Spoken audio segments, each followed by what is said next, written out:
Coming up on Lexington Now, the Student Success Card, improvements in 911 operations, and fall at our community centers. This and more up next on this week's edition of Lexington Now.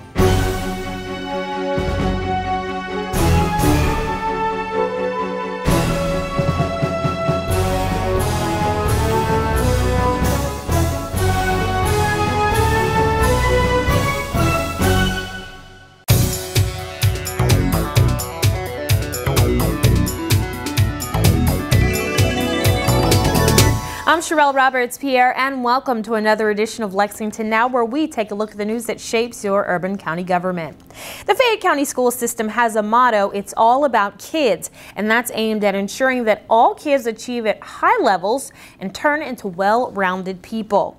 And the system's latest success story comes along with its Student Success Card. We are launching the Student Success Card today. This is a personalized library card for all the students in Fayette County Public Schools. Each card will have the student's name and anticipated graduation date on it. And the reason we're doing this is because we know there's a very strong correlation between use of the public library and success in school. So the card that the children will get will give them access not only to all the books in the public library, but also the online resources, the e-books, the research databases, the staff, and a lot of different things, including online homework help.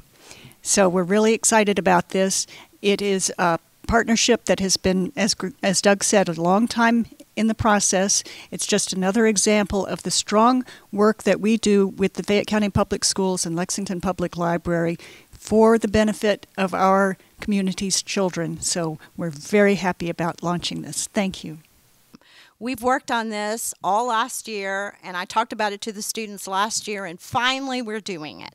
I'm really excited because of the opportunities that it gives my kids. First of all, they'll have access to so much more than what I can offer here.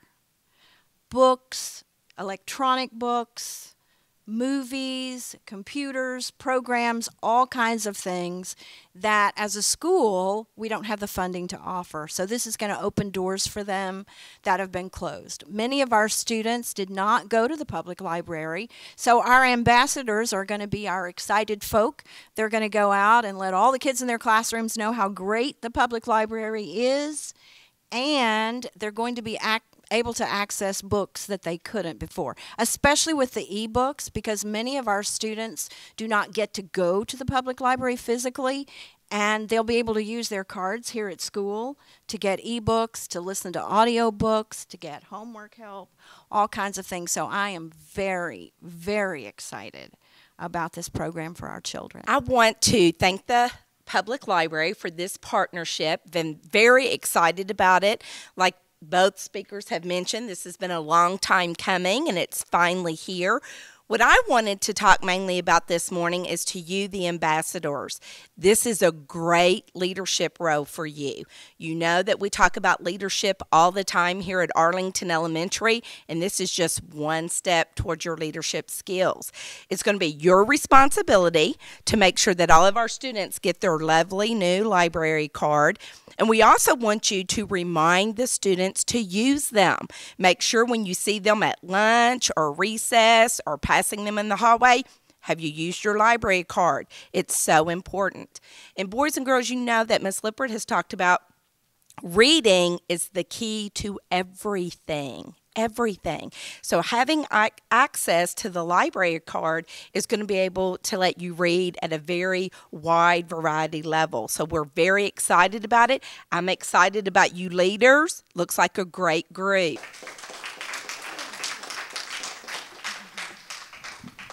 Now, how many of you all like to read?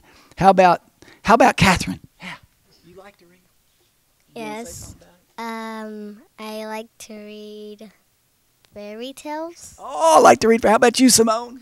Because fairy tales is my favorite book, and every time when I read something else, it's going to be all about fairy tale, love, my Hey, that's pretty good. Melissa played at my inauguration. What instrument do you play? Violin. Plays the violin. So what do you like to read? I like reading different kinds of chapter books. Different kind of chapter books. Hey, Braxton, how about you? Bryson, that's right. It's Bryson, and your brother is Braden, right? Okay. I like to read Lexington. Those are my favorite kind of books. Okay, great. I like to read chapter books because it gives me notes and facts and opinions so I can work on my the work that my teacher is telling me. There you go. You can work on the work that your teacher is telling you to. Well, hey, give yourselves a good hand of applause again. Well, I just want to thank Ms. Hammond again. I want to thank our public library for all that they're doing to partner with the schools and with our city too to make good things like this happen. So thank you all very much.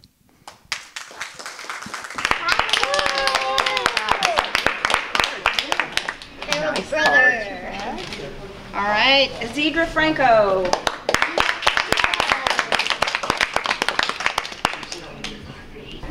Okay, Jazir DeKendeth.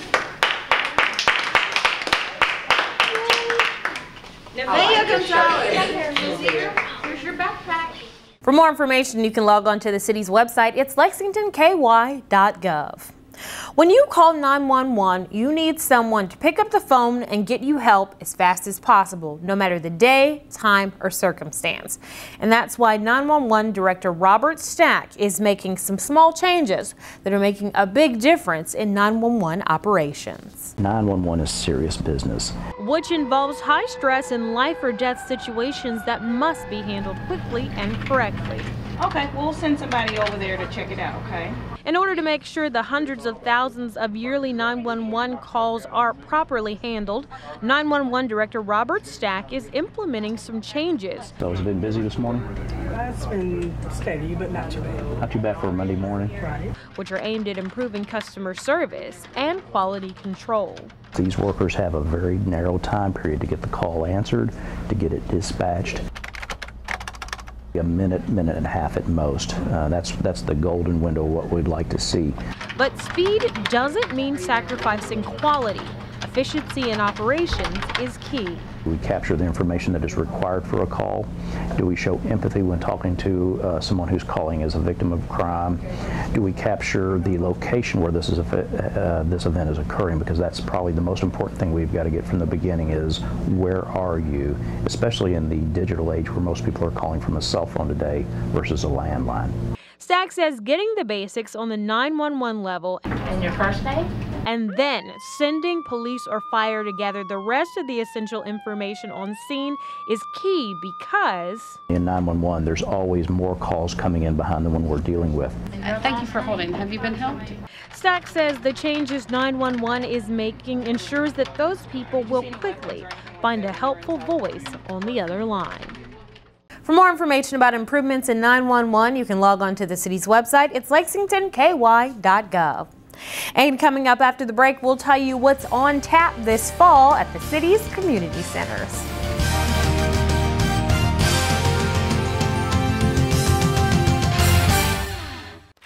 Way to go, Lexington! Participation and collection totals from the Rosie Recycling Program are at all-time highs. Now it's time for a quick reminder on what materials can go in your Rosie Recycling container. Paper and cardboard products, canned products with contents removed. We accept milk, juice, soda, and laundry plastic bottles and jugs. And glass products. No Pyrex, ceramics, or plate glass is allowed. Place only metal cans in the Rosie. Don't place other metals such as car parts, cookware, propane tanks, chains, or garden hoses in the Rosie. These items cannot be recycled by LFUCG and slow down processing efficiency. For more information about the Rosie Recycling Program, please call LexCall 311 or log on to lexingtonky.gov/waste management.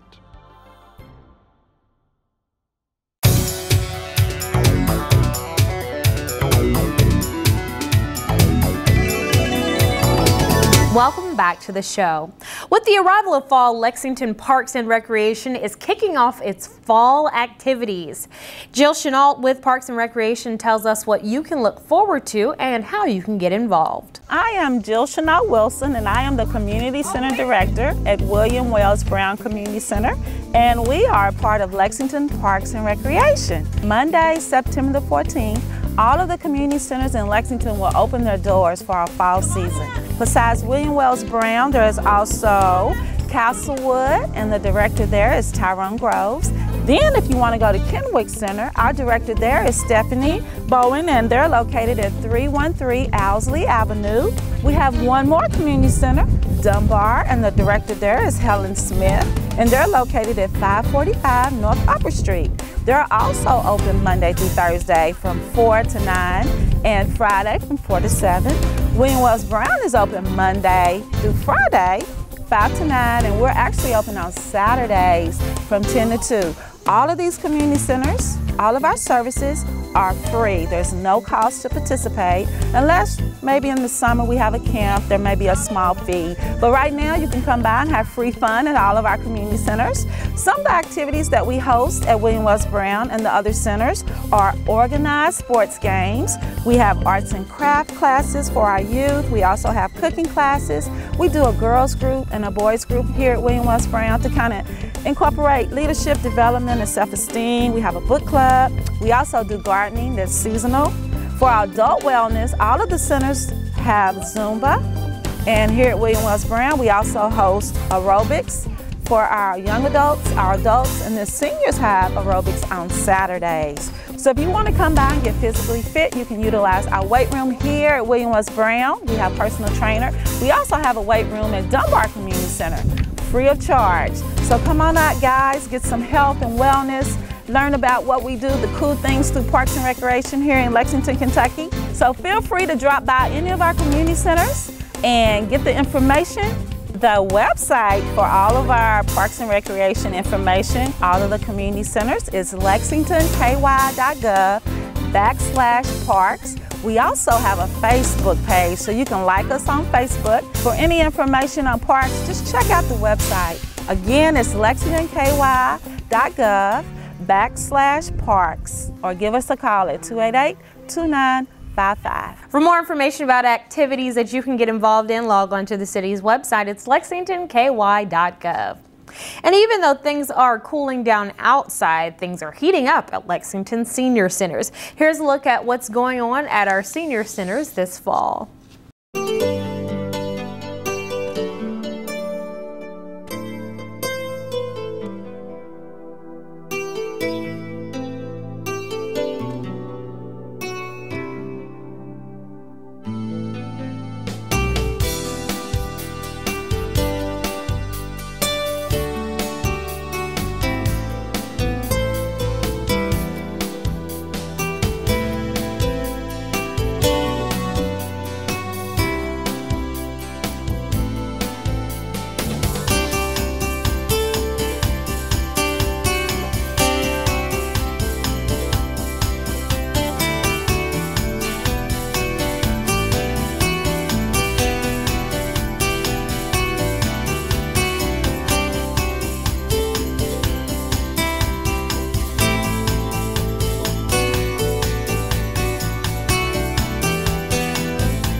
is also a great time to get out there and enjoy Lexington's rich history. And there is no better place to start than where Lexington's history got started, McConnell Springs. Hi everyone, I'm Stephen Rogers, park naturalist at McConnell Springs Nature Park. We're a 26-acre nature park located really close to downtown Lexington off of Old Frankfort Pike. We have 2 miles of hiking trails. Come out and check out the park whenever you can. But I'm here to tell you about some of the upcoming events that we have here at the park. One of our more popular programs is our monthly Junior Naturalist program.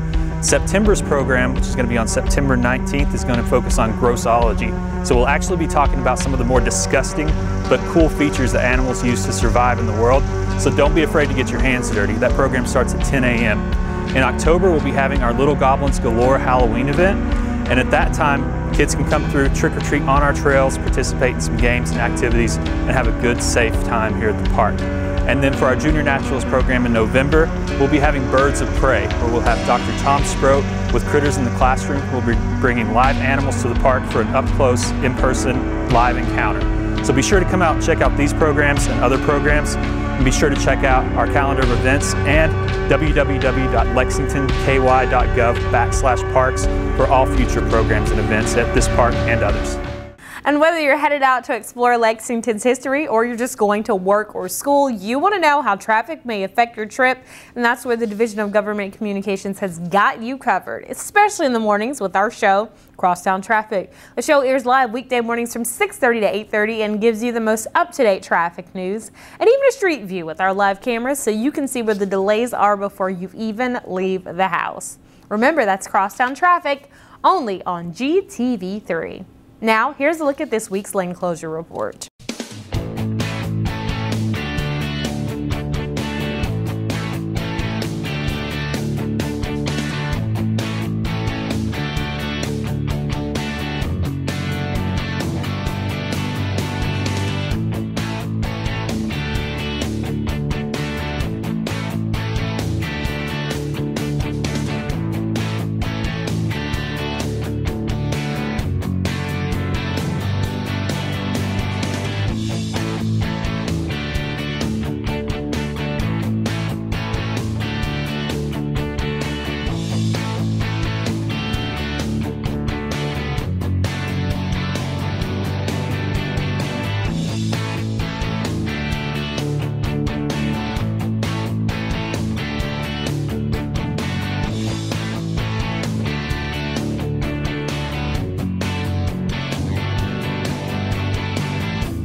Remember, you can get traffic updates 24/7 by following us on Twitter. Our handle is @LexRex.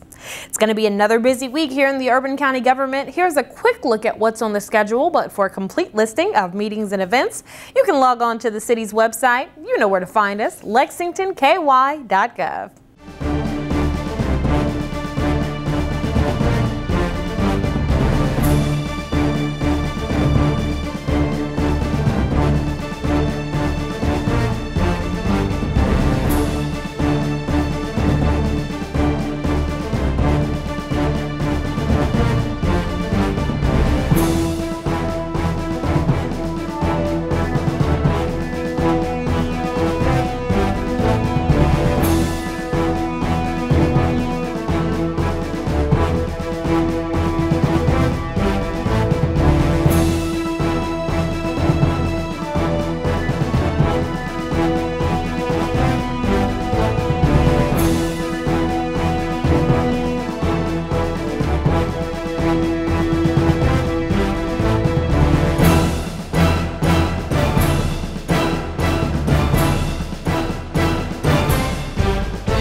That's all for this week's edition of Lexington Now. We'll return next week with more news from your urban county government. But in the meantime, you can keep up with what we're doing by following us on Facebook, Twitter, and YouTube. For the staff and producers at GTV3, I'm Sherelle Roberts-Pierre. And this week, we leave you with Lexington's tribute to those who were lost on September 11th, 2001.